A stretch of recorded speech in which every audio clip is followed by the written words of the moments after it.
अस्सलाम वालेकुम दोस्तों, कैसे हैं आप। अब तक ये चैनल आपने सब्सक्राइब नहीं किया, जरूर सब्सक्राइब कीजिए, साथ घंटी का निशान है उसको दबाइए, इस वीडियो को लाइक कीजिए और नीचे कमेंट कीजिए किस शहर किस मुल्क से ये वीडियो देख रहे हैं ताकि मैं आपका शुक्रिया अदा कर सकूं। दोस्तों, गेम उल्टी पड़ गई है, तजर्बा उल्टा पड़ गया है। पहले एस्टेब्लिशमेंट इमरान खान को इक्तिदार में लेकर आई थी और अब इमरान खान जैसे इस्टेब्लिशमेंट के गले पड़ गया। लग ये रहा है कि जो अनवारुल हक काकड़ है, जिसको निगरान वजीर आजम बनवाया गया था, बाकायदा शहबाज शरीफ और राजा जो साहब थे उन्होंने इनको मुंतखब किया था, लेकिन पीछे जो खुफिया ताकतें थी उनकी मर्जी और मंशा शामिल थी। अब दोस्तों, किस तरह यह तजर्बा इस्टेब्लिशमेंट के गले पड़ गया, पूरी तफसील आगे मैं वीडियो में आप दोस्तों के सामने रखता हूं। लेकिन पहले बात करते हैं परवेज इलाही की रिहाई के हवाले से। लाहौर हाईकोर्ट से परवेज इलाही को बड़ा रिलीफ मिल गया है, क्योंकि पिछले 3 महीने से जो परवेज इलाही हैं वो मुख्तलिफ मामलात में जेर हिरासत थे।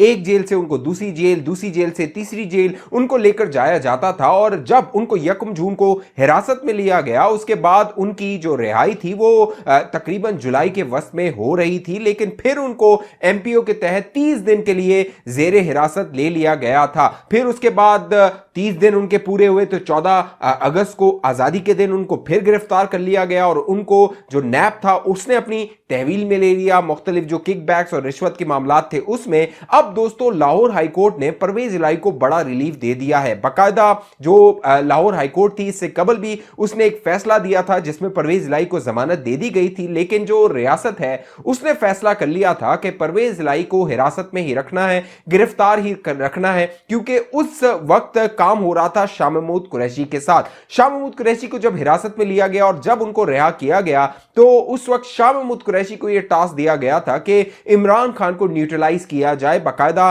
शाह महमूद कुरैशी ने अपनी जो रिहाई थी उसके बाद जमान पार्क में इमरान खान से मुलाकात की थी, और इस मुलाकात के बाद यह खबरें आई थी कि इमरान खान को यह पैगाम दिया गया है कि -1 फार्मूले पर अमल होगा तो ही तहरीक इंसाफ को रिलीफ मिल सकता है। लेकिन इमरान खान ने जो शाह महमूद कुरैशी के लिए रास्ता था वो हमवार करने से इनकार कर दिया था, और फिर इमरान खान ने कह दिया था कि जो तहरीक इंसाफ के मामलात होंगे, अगर इमरान खान गिरफ्तार हो जाता है तो वो कोर कमेटी के 10 मेंबरान चलाएंगे। लेकिन अब दोस्तों मामला यह है कि शाह महमूद कुरैशी भी जेर हिरासत है साइफर वाले मुकदमे में, और इमरान खान भी अटक जेल में कैद है। लिहाजा जो तहरीक इंसाफ के अंदर लीडरशिप की लड़ाई है वो संगीन नौयत इख्तियार कर गई है। अब परवेज इलाही को यह रिलीफ मिलना जो तहरीक इंसाफ है उसके लिए अहम हो सकता है और एस्टेब्लिशमेंट के लिए भी अहम हो सकता है, क्योंकि जो तहरीक इंसाफ है वो एक बना बनाया हलवा है और उसको अगले इंतखाबात में इस्तेमाल करना है। उसके लिए जो परवेज इलाही है वो मौजूद तरीन शख्सियत हो सकता है। अब लाहौर हाईकोर्ट में बाकायदा जब समाअत हो रही थी, सिंगल बेंच अमजद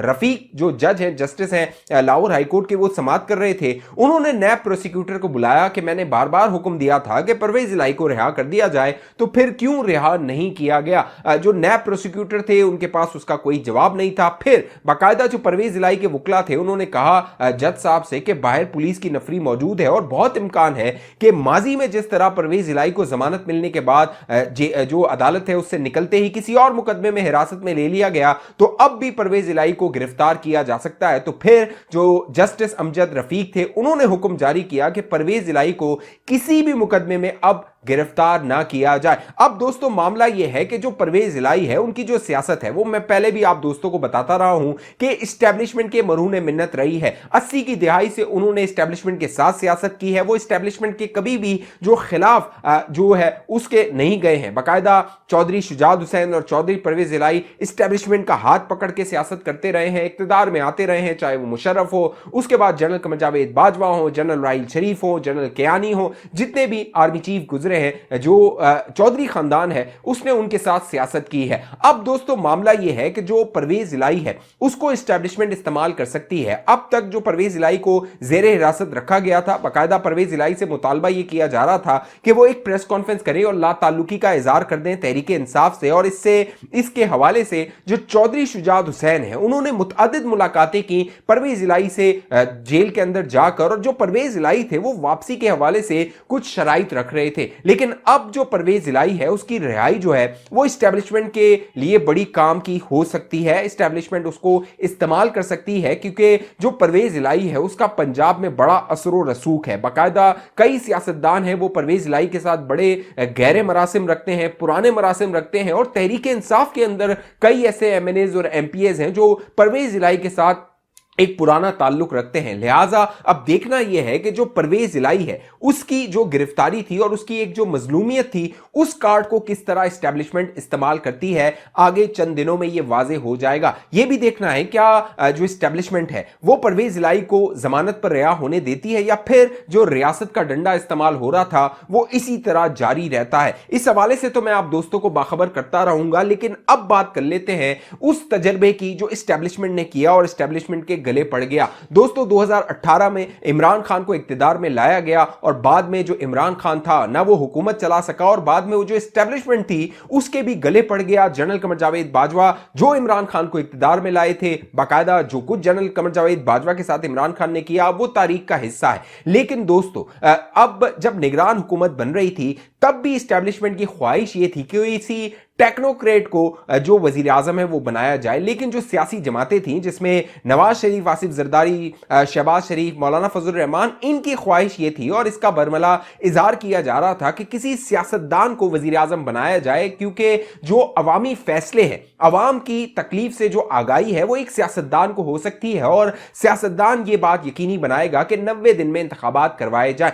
अब दोस्तों हुआ ये कि जो एस्टेब्लिशमेंट थी उसकी आखिर में मान ली गई और अनवारुल हक काकड़ का नाम, क्योंकि वो नाम था जो कि किसी के वहमो गुमान में भी नहीं था। अनवारुल हक काकड़ को डार्क हॉर्स कहा जा रहा था कि कोई सोच भी नहीं सकता था कि उनका नाम मंजर आम पर आएगा। वजीर आजम के लिए मुख्तलिफ नाम गर्दिश कर रहे थे जिसमें जलील अब्बास जिलानी था, मियां मोहम्मद सुमरो था, जो तसद्दुक हुसैन जिलानी था, दीगर कई लोग थे जिनके नाम जेरे गर्दिश थे। लेकिन अनवारुल हक काकड़ का नाम कहीं भी किसी की जबान पर नहीं आया था। अचानक उनका नाम मंजर आम पर आया और जो अनवारुल हक काकड़ का माजी रहा था वो इस्टेब्लिशमेंट के साथ सियासत का रहा था। जब वो नून लीग में हुआ करते थे, नून लीग में जब जो ज़हरी साहब थे उनकी हुकूमत को तख्ता उल्टा गया था, उस वक्त अनवारुल हक काकड़ ने कलीदी किरदार अदा किया था इस्टेब्लिशमेंट के साथ मिलकर। फिर जो बलूचिस्तान अवामी पार्टी बनाई गई थी उसमें अनवारुल हक काकड़ ने कलीदी किरदार अदा किया था, बाद में वो उसके तर्जुमान बन गए थे। तो इस्टेब्लिशमेंट और अनवारुल हक काकड़ का जो लव रिलेशनशिप था वो बहुत पुराना था।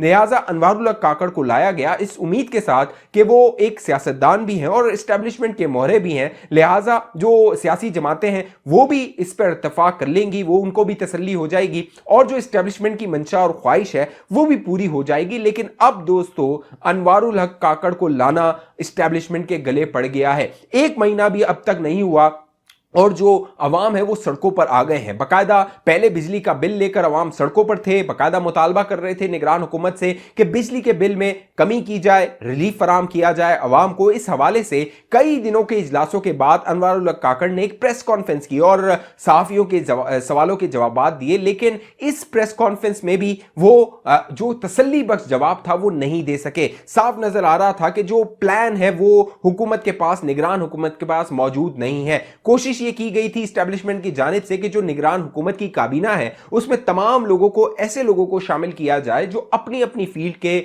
बहुत तजर्बाकार लोग हैं, माहिर लोग हैं। लेकिन दोस्तों ये जो माहिर लोग होते हैं इनको जो अवामी पल्स होती है, अवाम की जो तकलीफ होती है उसकी आगाही नहीं होती। इसीलिए अब जो बड़े और सख्त फैसले किए जा रहे हैं वो अवाम की जो मर्जी है या अवाम की तकलीफ है उसको मद्देनजर रखते हुए नहीं किए जा रहे हैं। इसीलिए जो इसाक डार साहब थे उनका नाम मंजर आम पर आया था। नून लीग की ख्वाहिश थी कि उनको वजीर आजम बना दिया जाए ताकि वो जो पॉलिसियां लेकर चल रहे हैं, जिस तरह अवाम को किसी तरह का भी रिलीफ देने की कोशिश कर रहे हैं ताकि वो जो सियासत है उसको बचाई जाए। लेकिन जो इसाक डार का नाम था उसको मुस्तरद कर दिया गया, वो आउट हो गया और अनवारुल हक काकड़ आ गए। अब देखना है जो एस्टेब्लिशमेंट है वो इस पर क्या हिकमत अमली अपनाती है। क्या हुकूमत इसी तरह ये चलती रहती है निगरान हुकूमत, या फिर एस्टेब्लिशमेंट जिसका इरादा था कि 9 महीने तक इस हुकूमत को लेकर जाया जाए और मार्च 2024 में इंतखाबात करवाए जाएं, तो क्या अब हुकूमत इस्टेब्लिशमेंट है ये फैसला कर लेगी कि इनके बस की बात नहीं है, लिहाजा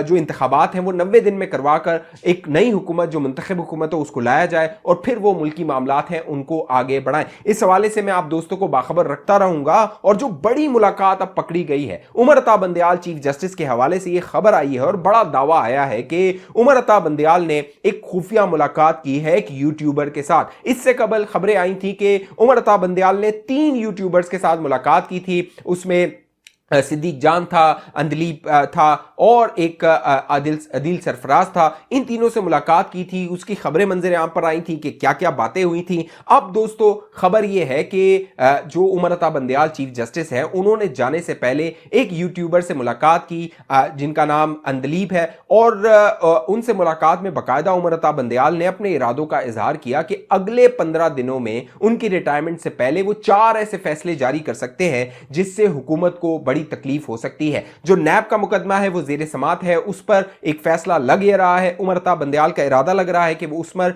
कोई ऐसा फैसला देगा जिससे मामलात खराब होंगे, सियासी भूचाल आएगा। इसके अलावा जो मिलिट्री कोर्ट का मुकदमा है वो है, फिर प्रैक्टिस एंड प्रोसीजर का है, दीगर जो मुकदमात है वो जेर समात है, उस पर उमर अता बंदयाल कोई बड़ा सियासी भूचाल ला सकता है। यह दावा किया है जो सीनियर सहाफी हैं असद तूर साहब ने, उनकी जानिब से यह दावा आया, यह खबर सामने आई है कि इस तरह की खुफिया मुलाकात हुई है और यह मुलाकात पकड़ी भी गई है। इस हवाले से मैं आप दोस्तों को बाखबर रखूंगा। अब तक ये चैनल आपने सब्सक्राइब नहीं किया जरूर सब्सक्राइब कीजिए, साथ घंटी का निशान है उसको लाजमी दबाइए। फेसबुक पे देखने वाले दोस्त पेज को लाइक फॉलो करके इस वीडियो को लाजमी शेयर कीजिए। अगली वीडियो तक मुझे इजाजत दीजिए, अपना ख्याल रखिएगा।